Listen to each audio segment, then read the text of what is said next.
ಆಚಿ ಮಸಾಲ. ಎಂತ ಅಡಿಗೆಯ ರುಚಿಯಾಗೋ ರಹಸ್ಯವು 20 ರೂಪಾಯಿ. ಧರ್ಮೇಂದ್ರ ಪ್ರಧಾನ್ರ ರಾಜೀನಾಮೆಯನ್ನ ಪಡೆಯುತ್ತಾ ಸರ್ಕಾರ? ಈ ರೀತಿಯಾದಂತಹ ಒಂದು ಪ್ರಶ್ನೆ ಮೂಡ್ತಾ ಇದೆ.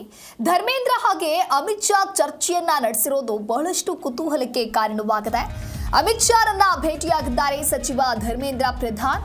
ಸಂಸತ್ನ ಕಾಂಪ್ಲೆಕ್ಸ್ ನಲ್ಲಿ ಸಚಿವರು ಸಮಾಲೋಚನೆಯನ್ನ ನಡೆಸಿದ್ದಾರೆ.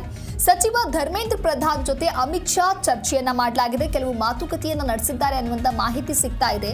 ದೆಹಲಿಯ ಜಂತರ್ ಮಂತರ್ನಲ್ಲಿ ಒಂದು ಕಡೆ ಪ್ರತಿಭಟನೆಗಳಾಗ್ತಾ ಇದೆ. ತೀವ್ರವಾದಂತಹ ಪ್ರತಿಭಟನಾಕಾರರು ಹಾಗೆ ಪೊಲೀಸರ ನಡುವೆ ಘರ್ಷಣೆಗೆ ಕಾರಣ ಆಗಿದೆ. ಪ್ರತಿಭಟನಾಕಾರರ ಮೇಲೆ ಪೊಲೀಸರಿಂದ ಲಾಠಿ ಚಾರ್ಜ್ ಮಾಡಲಾಗಿದೆ. ಇವತ್ತು ಸಂಸತ್ ಭವನ ಚಲೋ ಹಮ್ಮಿಕೊಂಡಿದ್ದಂತ ಸಿಜೆಪಿ ವಿದ್ಯಾರ್ಥಿಗಳನ್ನ ಪೊಲೀಸರು ಚದುರಿಸ್ತಾರೆ. ಸಂಸತ್ ಭವನದ ಗೇಟ್ ಬಳಿ ಭಾರಿ ಹೈಡ್ರಾಮವೇ ಸೃಷ್ಟಿಯಾಗುತ್ತೆ. ಸಿಜೆಪಿಯಿಂದ ಸಂಸತ್ ಭವನ ಚಲೋ ನಡೀತಾ ಇರುವಂತಹ ವಿಚಾರ ಒಂದು ಕಡೆಯಾದ್ರೆ, ಇನ್ನೊಂದು ಕಡೆ ಅಮಿತ್ ಶಾ ಹಾಗೆ ಧರ್ಮೇಂದ್ರ ಅವರು ಮಾತುಕತೆಯನ್ನ ನಡೆಸಿರೋದು ಮತ್ತೊಂದು ಹಂತದ ಕುತೂಹಲಕ್ಕೆ ಕಾರಣ ಆಗ್ತಾ ಇದೆ. ಹಾಗಾದ್ರೆ ಯಾವ ವಿಚಾರವನ್ನ ಅಲ್ಲಿ ಪ್ರಸ್ತಾಪ ಮಾಡಿದ್ದಾರೆ, ಏನು ಎತ್ತ ಅನ್ನುವಂತಹ ಅನುಮಾನಗಳು ಕೂಡ ಮೂಡ್ತಾ ಇದೆ. ನೀಟ್ ಪ್ರಶ್ನೆ ಪತ್ರಿಕೆ ಸೋರಿಕೆ ಹಾಗೂ ಅಕ್ರಮದ ಹಿನ್ನೆಲೆಯಲ್ಲಿ ಕೇಂದ್ರ ಶಿಕ್ಷಣ ಸಚಿವ ಧರ್ಮೇಂದ್ರ ಪ್ರಧಾನ್ ರಾಜೀನಾಮೆಗೆ ಒತ್ತಾಯಿಸಿ ಹಾಗೆ ಇದೇ ವಿಷಯವಾಗಿ ಉಪವಾಸವನ್ನ ಕೈಗೊಂಡಿರುವಂತಹ ಹೋರಾಟಗಾರ ಸೋನಮ್ ವಾಂಗ್ಚುಕ್ ಅವರನ್ನ ಕೂಡ ಬೆಂಬಲಿಸಿ ವಿವಿಧ ಸಂಘಟನೆಗಳು ಪ್ರತಿಭಟನೆಯನ್ನ ನಡೆಸೋದಕ್ಕೆ ಮುಂದಾಗಿದ್ವು. ಅದೇ ರೀತಿಯಾಗಿ ಪ್ರತಿಭಟನೆಯನ್ನ ಕೂಡ ಮಾಡ್ತಾ ಇದ್ರು. ಆದರೆ ಪ್ರತಿಭಟನೆ ಮಾಡುವಂತ ಸಂದರ್ಭದಲ್ಲಿ ಈ ರೀತಿಯಾದಂತಹ ಘರ್ಷಣೆಗೂ ಕೂಡ ಕಾರಣ ಆಗಿದೆ.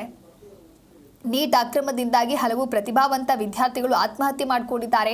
ಈ ಘಟನೆಗೆ ನೈತಿಕ ಹೊಣೆ ಹೊತ್ತು ಕೇಂದ್ರ ಶಿಕ್ಷಣ ಸಚಿವ ಧರ್ಮೇಂದ್ರ ಪ್ರಧಾನ್ ತಕ್ಷಣ ರಾಜೀನಾಮೆಯನ್ನ ನೀಡಬೇಕು ಅಂತ ಹೇಳಿ ಪ್ರತಿಭಟನಾಕಾರರು ಆಗ್ರಹಿಸ್ತಾ ಇದ್ದಾರೆ. ಸಚಿವರ ರಾಜೀನಾಮೆಗೆ ಒತ್ತಾಯಿಸಿ ಉಪವಾಸ ಸತ್ಯಾಗ್ರಹ ನಡೆಸ್ತಾ ಇರುವ ಮಾನವ ಹಕ್ಕುಗಳ ಹೋರಾಟಗಾರ ಸೋನಮ್ ವಾಂಗ್ಚುಕ್ ಅವರಿಗೆ ಒಕ್ಕೂಟ ಸಂಪೂರ್ಣವಾಗಿ ಬೆಂಬಲವನ್ನ ಸೂಚಿಸಿದೆ. ಜೊತೆಗೆ ಈಗ ಇವರು ಅಮಿತ್ ಶಾ ಅವರ ಜೊತೆಗೆ ಚರ್ಚೆಯನ್ನ ಏನ್ ಮಾಡಿದ್ದಾರೆ, ಈ ಒಂದು ಚರ್ಚೆಯು ಕೂಡ ದೊಡ್ಡ ಮಟ್ಟದಲ್ಲಿ ಪ್ರಶ್ನೆಗೆ ಕಾರಣವಾಗ್ತಾ ಇದೆ, ಪ್ರಶ್ನೆಯನ್ನ ಮೂಡಿಸ್ತಾ ಇದೆ.